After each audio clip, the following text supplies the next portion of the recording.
السلام عليكم ورحمة الله وبركاته. معاكم أحمد حسن وفيديو جديد من قناة أهلاوي للأبد. مبروك للنادي الأهلي الفوز على سيراميكا كليوباترا في نص نهائي كأس السوبر بالشكل الجديد بتاعه. الأهلي النهاردة عمل ماتش حلو جدا رغم الإجهاد وتعب، وعارفين راجع من كأس عالم وراجع من سفر، لكن النادي الأهلي بمن حضر زي ما بنقول. طبعا كولر النهارده كان مغير شويه في التشكيل، خط الدفاع زي ما هو محمد الشناوي وعلي معلول ومحمد هاني ورامي ربيعه وعبد المنعم وياسر ابراهيم. خط النص غير فيه تغييرين، لعب عمرو السولية وكوكا اساسيين النهارده، وقدامهم امام عاشور. غير برضه تغييرتين في خط الهجوم، لعب بيرس تاو ده اللاعب الاساسي اللي كان بيلعب في كاس العالم، ولعب بطاهر محمد طاهر وكريم فؤاد. طبعا ضيعنا كالعاده، ضيعنا فرص كتيره جدا في الشوط الاول، والشوط الثاني يعني برضه كان في كام فرصه، بس طبعا الاخطر كان لسيراميكا كليوباترا في الكره اللي جت في العارضه.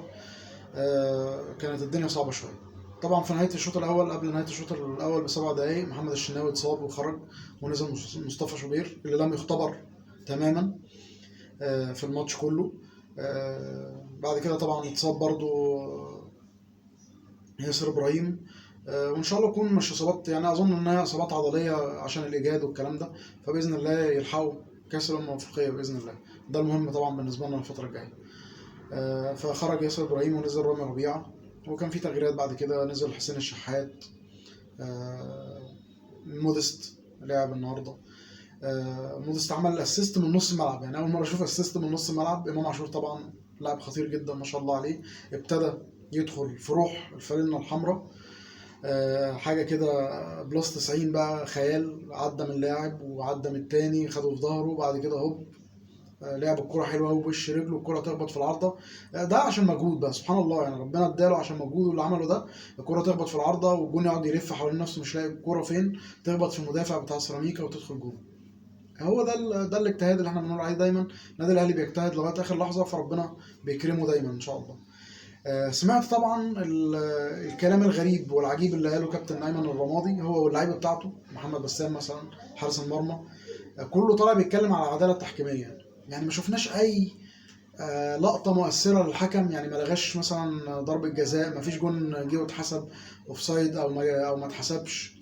حاجه غريبه يعني، بالعكس يعني ده هو المفروض من الحكم. انا في رايي يعني المفروض كان طرد لاعب او اتنين من سيراميكا كليوباترا من الشوط الاول. ضرب ضرب ضرب من اول ماتش. انا اول مره اشوف ماتش الاهلي وسيراميكا بالشكل ده. معرفش ايمن رمادي كان شاحنهم ايه بالظبط، يعني ما فهمتش يعني. ده سيراميكا فرز تاني، ده مش الفرز الاول اللي احنا دايما بنشوفه في الماتشات بتاعتنا. ده سيراميكا فرز تاني. الدنيا كانت صعبه من اول ماتش، يعني الشوط الاول فيه 26 فاول على سيراميكا، ده مش طبيعي. والاهلي عمل 5 فاولات، يعني الاهلي ما عملش فاولات يعتبر. الشوط الثاني مش عارف 11 ولا 13 فاول، والاهلي 2 فاولين. فماتش، متخيل ماتش فيه اكتر من 50 صفاره، ايه ده؟ ومش عيب حكم على فكره، يعني الناس بتقول لا اصل صفافير الحكم كان كتير، لا، ما هو الراجل بيصفر عشان فيه فاولات. اي لاعب من النادي الاهلي الشوط الاول بالاخص كان بيستلم الكوره كان بيتعمل عليه فاول. طب هو مش ده مش كوره، ده مش كوره. امام عاشور يستلم يتعمل عليه فاول، كوكا يستلم يتعمل عليه فاول، عمرو السولية نفس الكلام. اي حد من الهجوم كان بيستلم الكوره فاولات فاولات فاولات، ايه ده؟ يعني حتى الكوره اللي جابها امام عاشور، المدافع كان داخل، انك لميت وانهم لميتون، كان داخل يقص امام عاشور، لولا امام عاشور حريف سند برجله الشمال وراح واخده في ظهره وشكرا، عدى رايح للجون. فلا، في حاجه غلط يا كابتن ايمن عندك انت، مش عند الناس. والله انت شحنت الناس غلط، يعني انت شحنت الناس عندك غلط. فين التحكيم؟ مفيش. يعني حتى كابتن احمد حسن وشادي محمد، كابتن شادي محمد في الاستوديو مع ابراهيم فايق كانوا قاعدين مستغربين، يعني ايه الكلام اللي انت بتقوله ده؟ ما تعلقش، يعني ما تعلقش فشلك في المباراه على شماعه التحكيم. لا بالعكس، التحكيم كان زي الفل، ما حصلش اي حاجه مؤثره في الماتش، لا ضربه جزاء ولا فاول قدام المنطقه مثلا ما اتحسبش ولا الكلام ده. بالعكس، هو كل الضرب للنادي الاهلي. يعني النادي الاهلي واخد طول الماتش 37 فاول يا جدعان، ده رقم مش طبيعي برضه. 37 فاول في ماتش واحد، ده مش طبيعي. بيقول لك اصل مش عارف، بيكلم لاعب النادي الاهلي يقول له حضرتك، ومعلش اصل احنا لسه راجعين من كاس العالم، فلازم يقول لي حضرتك. النادي الاهلي احترامه يا جدعان، يعني ارجعوا بقى لمقاماتكم. النادي الاهلي ليه احترامه. كلام فاضي بصراحه. انا شفت المدير الفني امبارح، انا بحترم كابتن ايمن الرمادي، بس امبارح كانت تصريحاته غريبه. بيعلق فشله على حاجات تانية. يعني انت بتلعب نادي لعب 3 ماتشات ورا بعض في اسبوع، بتلعب نادي راجع من رحله سفر، بتلعب نادي ما ارتاحش يومين على بعض، فده انت كان قدامك كل الفرص ان انت تقضي علينا النهارده، مفيش. فما تعلقش فشلك علينا. اخر حاجه بقى حابب اقولها لنادي الطموح، انتوا الطموح عندكم بقى عالي قوي. خرجتوا امبارح هتلعبوا التالت والرابع مع سيراميكا، انتوا لاقيين على بعض، سيراميكا وبيراميدز لاقيين على بعض بصراحه المره دي.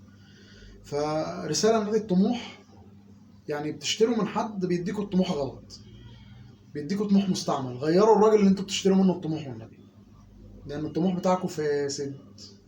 يلا اشوفكم على خير في فيديو جديد ان شاء الله مع النهائي الاهلي وفيوتشر يوم الخميس باذن الله.